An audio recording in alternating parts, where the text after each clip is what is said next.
Loh kula itu karena hidup dengan istri saya sama anak saya. Jadi yang ngurus anak saya sendiri. Jarang kula ngurus dalam jarang. Ya, memang saya punya standar pakai kitab-kitab kados hikam. Saya ini merasa hidup di dunia itu sendiri. Sampai tak warai lah Allah kalau kotar. Imam yang ngarang hikam itu punya resep supaya kamu seneng terus. Liyakil lama tafrahu bihi, mesti yakil lama tahzanu bihi.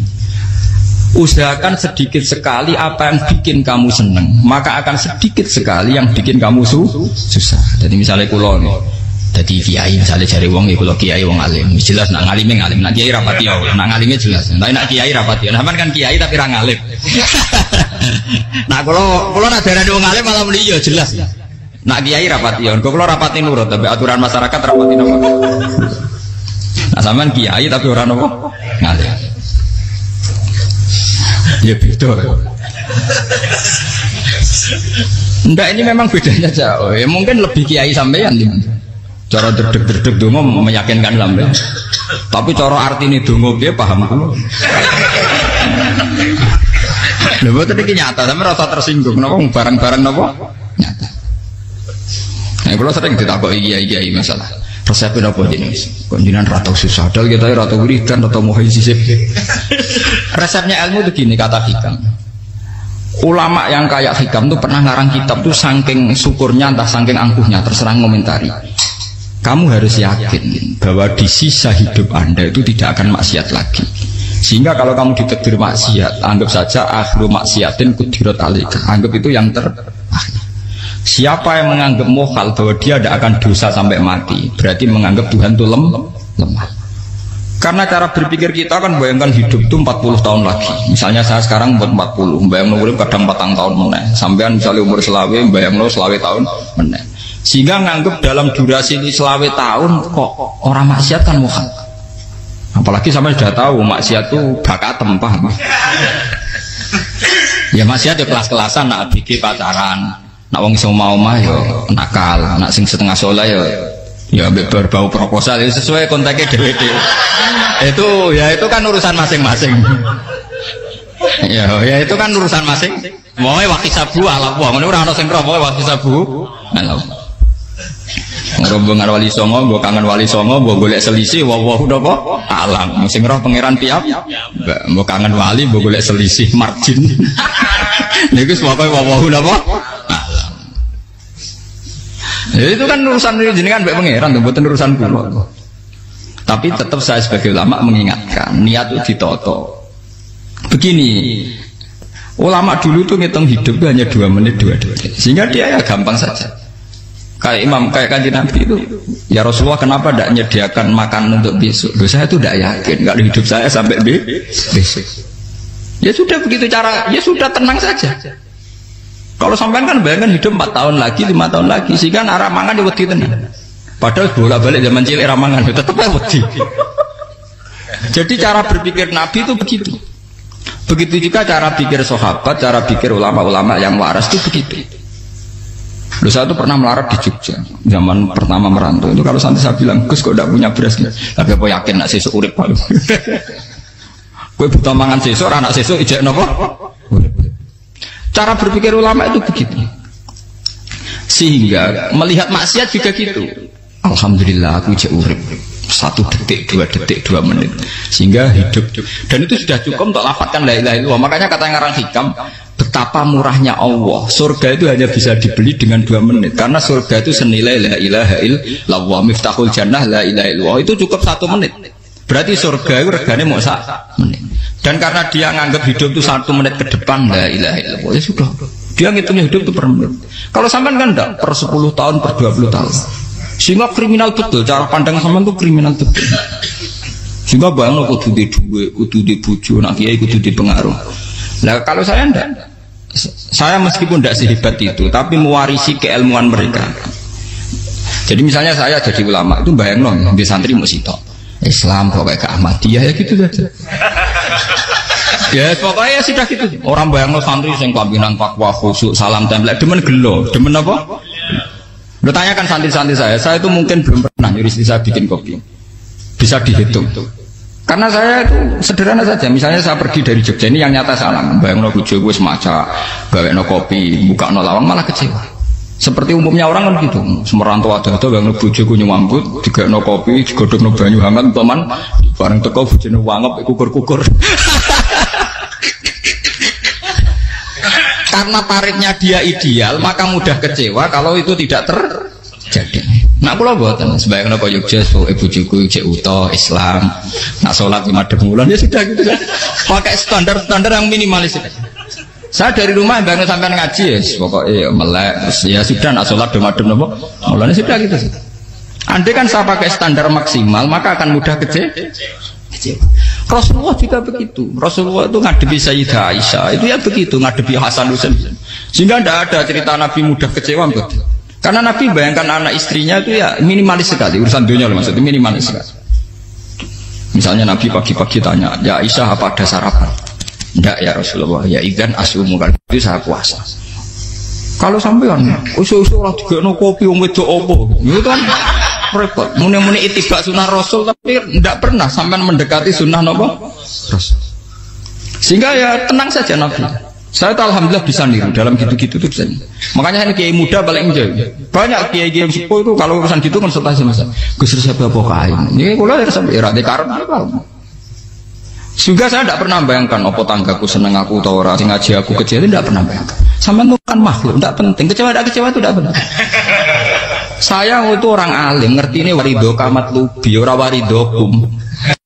Yang tak gulai ridane pengiran, ridane sing ngaji, ridane konsumen. Itu apa? Makhluk tidak penting. Itu harus dilatih. Harus apa? Sehingga orang itu kalau biasa sholat, maksudnya biasa takluk be Allah, mesti la Allah katardo, mesti gampang puas. Karena dia iktifak ngalap cukup be Allah Subhanahu wa ta'ala. Saya sebagai manusia juga sering ditangisi istri. Misalnya saya sering ke Jogja sendirian. Nah ninggalan nopo, ninggalan ibu milih pengiran. Misalnya mati ninggalan ya paling aku mau ngapain nih suaraku. Paling mau nangis gue kegiatan. Tak kayak gitu. Bukan apa. Ingin saya bahwa konstitusi ulama itu masih iktimat Allah. Kalau kita kan enggak. Cara berpikir kita ngaji itu ideal sing ono podium, sing ngaji kelaminan takwa kabeh, ketunan kaji kabeh, diluk kabeh. Kita akan pakai standar-standar yang dengan asumsi kita. Padahal Nabi zaman sugeng al iman hahuna wa yusiru ila qalbihi sadrihi salah. Iman itu urusan hati. Komitmen sampean be Allah Subhanahu wa ta'ala. Nah ini resepnya. Makanya kata hikam yakinlah mata frohubi, mesti yakinlah mata sedibi. Sedikitlah kamu gembira dengan satu hal, nanti akan sedikit kamu yang kecil. Artinya misalnya kata kulo sebagai ulama seneng kulo nu kok ijek iman, ya nggak kayak ngawang. Ya sudah gitu. Jadi misalnya suatu saat kulo jatuh, yang ngaji saya gak semenang jadi kubeting. Wong sing seneng kulo bubar kabeh. Kulo ya susah, miskola darah bener. Gus saiki jenengan ora sing seneng. Ya tenang saja. Sing ora seneng ya makhluk ora jelas. Dan status mereka tetap la yadurru wa la yan. Ini harus dilatih. Sehingga Nabi itu ya meskipun beliau itu perang, sahabatnya meninggal ya tenang saja. Nabi cara berpikir yang meninggal mereka mati syahid, yang masih hidup dianggap berpotensi melakukan kebaikan. Sama tak warai resep-resep dari Rasulullah Shallallahu Alaihi Wasallam. Saya ini sebetulnya memaksa menjelaskan ini maksa karena saya inginnya jadi ulama yang kayak umumnya orang, tidak ideal amat. Tapi kan saya ditakdir ilmunya itu ideal, jadi terpaksa saya jelaskan. Tapi kalau perilaku saya tidak akan ideal. Besok ngawur, saake mari Ghafuri pengiran nganggur bolak-balik cerita. Ada seorang wali, karena dia wali itu doa di multazam, ya Allah saya ini minta satu hal.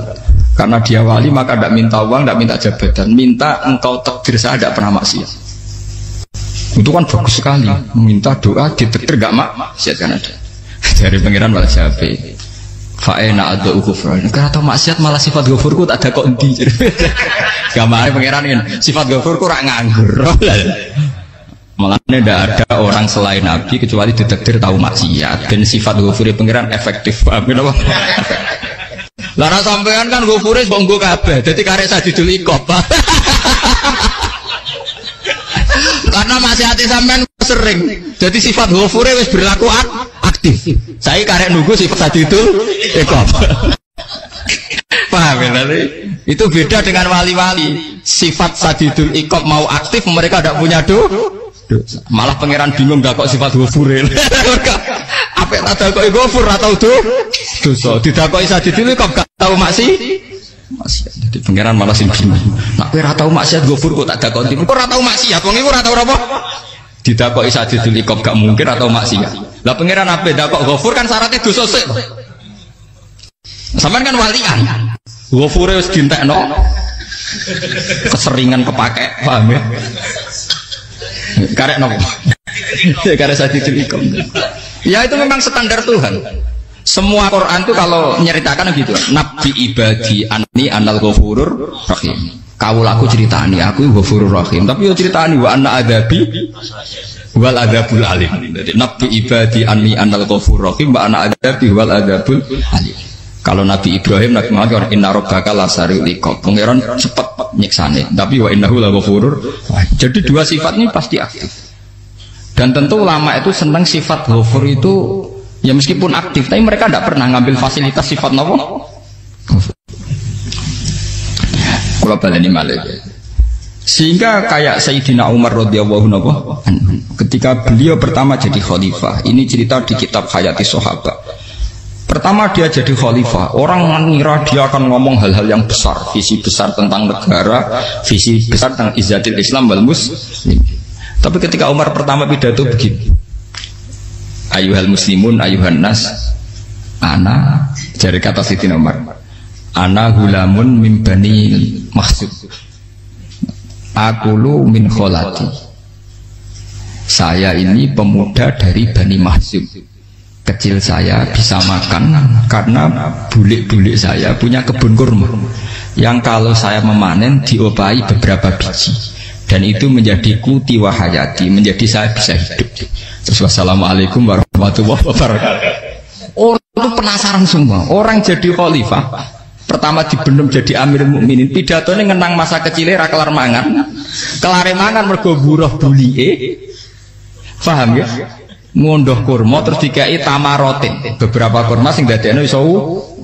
Dan itu saya pakai sampai ketemu Allah Subhanahu wa taala, saya pakai. Misalnya sekarang saya mulya, misalnya kalau dibilang mulya ya ana sing nyucup, ana sing husnudzon, ana sing hormat, ya macam-macam sawangane. Itu bodoh sekali kalau saya menikmati itu, bodoh sekali. Paling banter nikmati dicucup, dihormati itu apa? Tapi kalau nikmatnya bisa makan saat itu tuh nyawa. SBY jadi presiden prestasi, Gus Dur jadi presiden prestasi, tapi umum presiden tetap mangan. Prestasi tertinggi ada bisa makan selisat dirumki gojogonyo. Makanya Umar mengingatkan, sebetulnya nikmat tertinggi saya itu tidak saat saya jadi khalifah, saat itu kok aku iso mangan, cara gak aku mati. Paham ya? Jadi itu luar biasa. Kita ini kan menjadi angkuh karena ngitung nikmat itu yang besar-besar, punya prestasi, punya. Kalau saya enggak ngitung nikmat itu kelar mangan gak mati, kan gampang. Sehingga saya tidak mudah kecewa karena tarifnya minimalis, gak gampang apa? Jadi misalnya kalau kapan-kapan kok berhubung, Gus ini Tuhan rasanya jangan ngeten-ngeten. Oh makhluk itu ya gak apa-apa. Kalau di status kiai kan seakan-akan ngomongnya sakral, seakan-akan mandi. Tapi nak tak status, oh makhluk itu ngomong-ngomong ya sudah kan.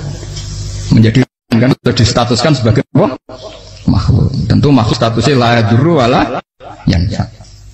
Di sini ini penting. Orang-orang ahli tauhid tentu tidak punya kesusahan. Innalladzina qalu rabbuna wa tsummas taqamu. Mesti tidak ada kesusahan sama sekali. Misalnya ulama-ulama dulu mau mati, ya tenang saja. Mati kedua itu mati paling menantang ya, menyenangkan sekali. Karena mati yang seru itu mati zaman Al-Adam. Misalnya saya kelahiran tahun 70. Tahun 40-50 kan belum ada saya. Itu mati yang sejati karena Al-Adam. Kenapa? Al-Adam tidak ada. Mati yang nanti itu mati yang petualangan karena saya mati setelah menyaksikan kekuasaan Allah, setelah husnudzon sama Allah, sehingga mati yang menuruti kerinduan akan ketemu sang kekasih. Makanya Jalaluddin Ar-Rumi ketika mau meninggal dan orang-orang muridnya nangis, dia marah-marah. Hei murid-muridku, betapa bodohnya engkau. Saat kayak ini yang saya tunggu, saya sudah menyesal sampai Allah dat cinta senang. Aku kecewa waktu makhluk-makhluk koyo kowe. Saiki wis wayahe aku goleki kholik dat cinta senengi malah mbok tangi. Cek bodone kowe. Saat-saat sing tenteni malah mbok tangi. Betapa aku lamanya menunggu kematian ini. Mergo hidup itu keterpisahanku mbek Allah, kemen ketemu kowe. Mulane Jalaluddin Rumilah yang mengistilahkan mati itu malam pengantin. Makanya fal'an awanus tirok minkum wa awan wisol habibi. Ini saat yang indah karena ketemu dengan berpisah dari makhluk-makhluk yang tidak penting menuju sama Habibi kekasihku. Jadi yang misalkan mati itu malam pengantin. Semenjak istilah itu populer sehingga di Jawa anak orang ngipi jadi nganten takwilane mati. Itu filosofi sufi, ya filosofi apa? Lah niku tenan. Begitu juga sahabat-sahabat dulu. Bilal mau meninggal, anaknya udah nangis. Bilal lagu ya. Ditanya sama anaknya, kenapa anak-anak kamu nangis? Dan jenengan badhe kabundut. Aku malah seneng nang mati. Dan nalqal akhibah Muhammadan wa hisbah. Aku nak urip ketemune mbek kowe terus. Malah nak mati ketemu Nabi Muhammad. Dan nalqal akhibah Muhammadan wa hisbah. Nah, dengan cara pandang begitu maka hidup itu enjoy saja. Ya saya sebenarnya keberatan pakai kelas ini, keberatan karena saya harus ngulang sampean-sampean itu. Ya makanya potensi kayak saya tentu mengurangi jadwal ketemu. Makanya saya mohon kalau tidak penting itu jangan sungkan. Anggap saja itu bagian dari hormat saya. Ya minimal sampai nak misalnya di duit saya ketahui gue jajan pentolan amla apa mau kesuwan bareng malah repot. Gue ganggu uang anak peleleran pak. Nah misalnya sampai kepentak kok hukum, uang nak rapi pinter, hukumnya takokan ya ringan, takok kita tanggam paling bisa. Karena pertanyaan yang ringan tentu ya ringan-ringan saja kan. Gak perlu kiai kali ber.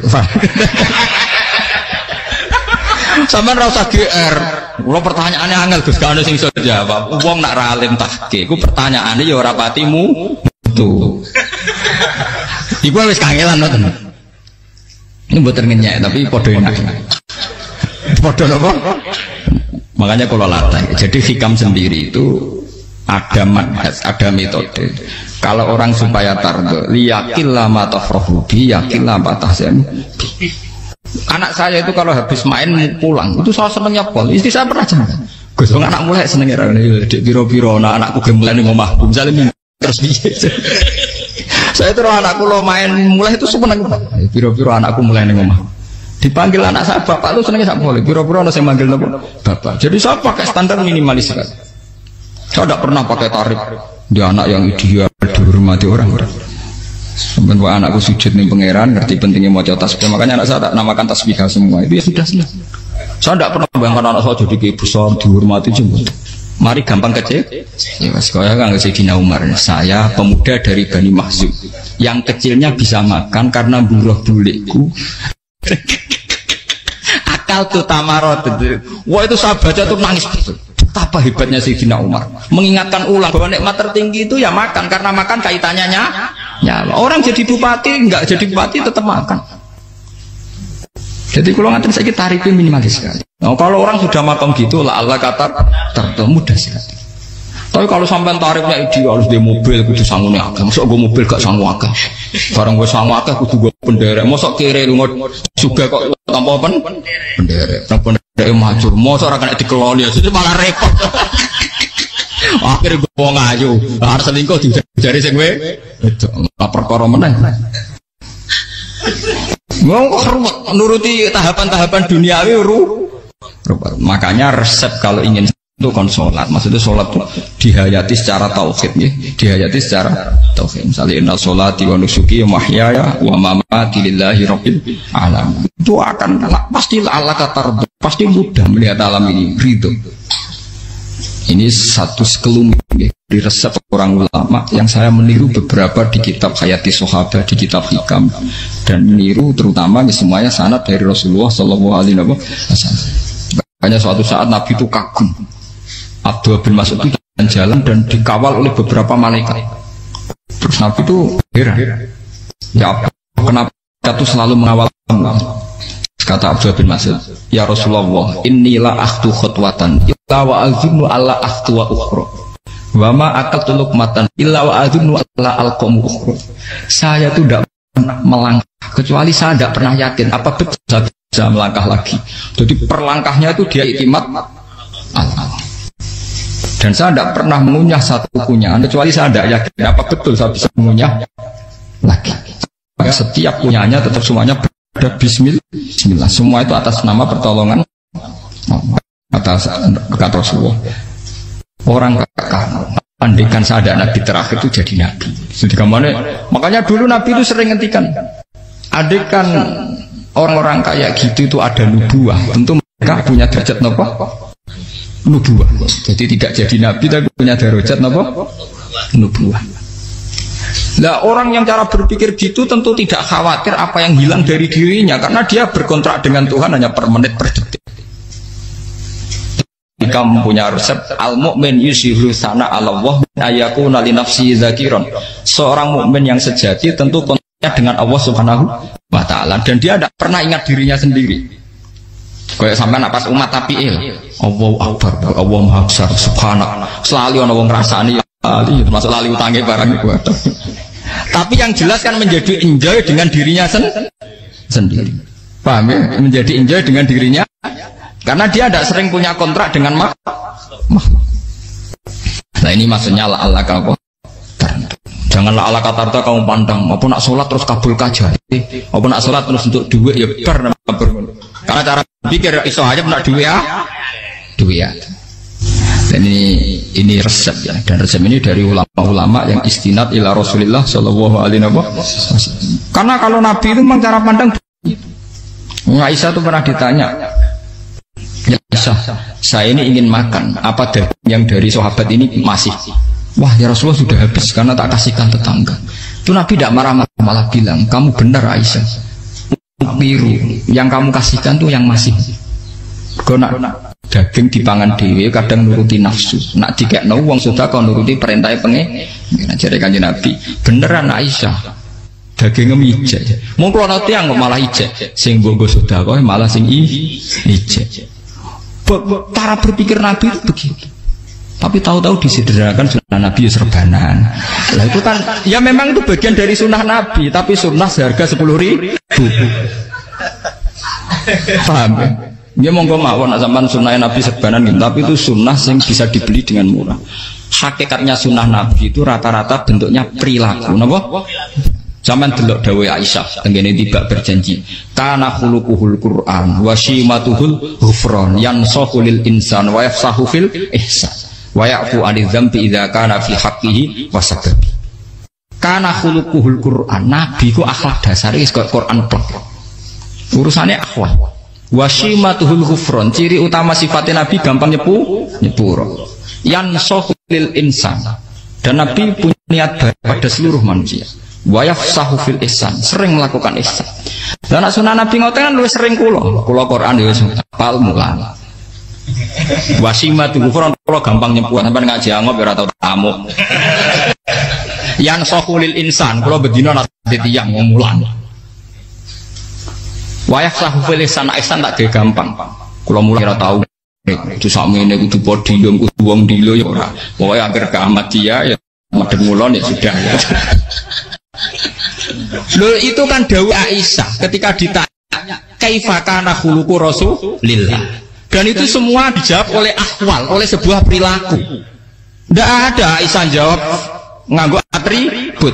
Oh Nabi itu jubahan serbanan, tidak ada itu. Memang itu sunnah ya, satu itu sunnah kan, jangan salah paham ya. Tapi itu sunnah yang tidak dijawab oleh Aisyah, sunnah yang sampean jawab sendiri. Aisyah yang istrinya Rasulullah ketika ditanya kaifa kana khuluqu Rasulillah, beliau jawab kana khuluquhul Qur'an wa simatuhul ghufran yansahu lil insan wa yafsahu fil ihsan.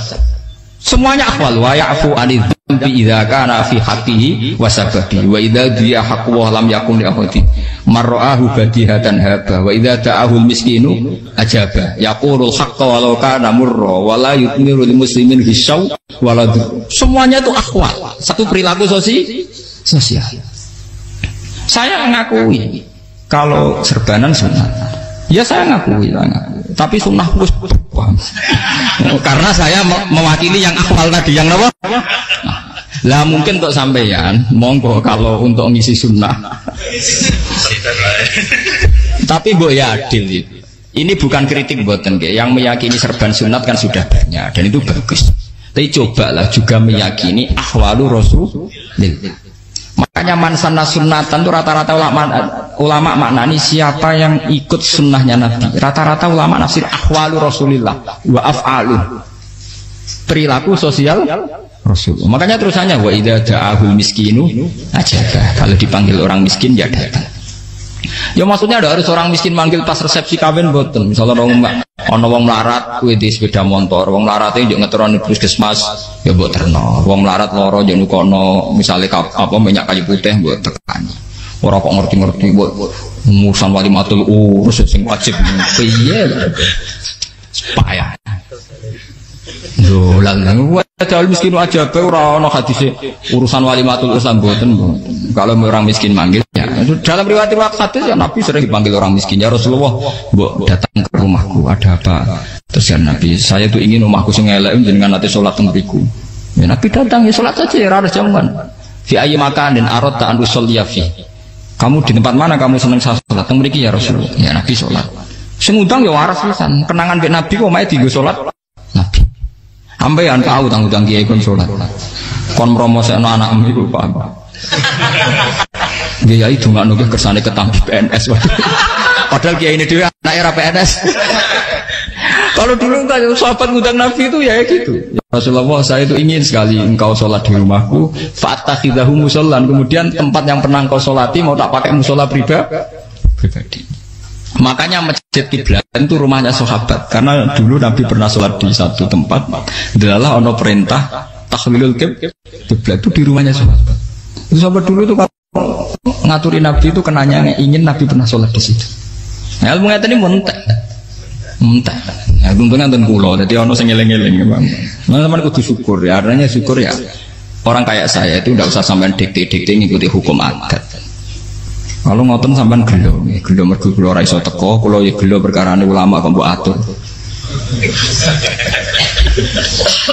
Makanya saya sering guyon cerita saya itu kalau di pasar Pandangan dulu tuh anyaran boyong sering di pasar ditanya sama Gus wong alim kok pasar piye aneh tuh ya aneh kuwi aneh piye bodohnya wong alim. Kadang masyarakat tuh tidak sadar keanehan dirinya sendiri. Mereka enak saja rasa kalau orang alim ke pasar itu aneh. Mereka tidak sadar orang bodohnya wong alim ya aneh. Enak saja mereka mikir sepi. Faham ini supaya sampean la Allah kan apa tar. Makanya untuk Rasulullah Nabi itu sering ngendikan nek ana tamu hormati. Tapi etika mertamu di Rasulullah itu walakin idza du'aitum. Mertamu Nabi itu nunggu ditimbali. Walakin idza du'itum du'iya mabni majhul. Ketika kamu ditimbali fatwa. Jadi ya ayyuhalladzina amanu la tadkhulu buyutan nabiyyi illa ayyudzana lakum. Jadi untuk sowan Nabi itu nunggu meskipun sahabat tuh rindu Nabi, tidak berani sowan ke dalamnya Nabi. Kalau ingin ketemu Nabi di barno pas sholat jamaah, karena Nabi pasti keluar di masjid. Andai kan Nabi nerima tamu di rumah, ora sida dadi Nabi. Sama nompo tamu.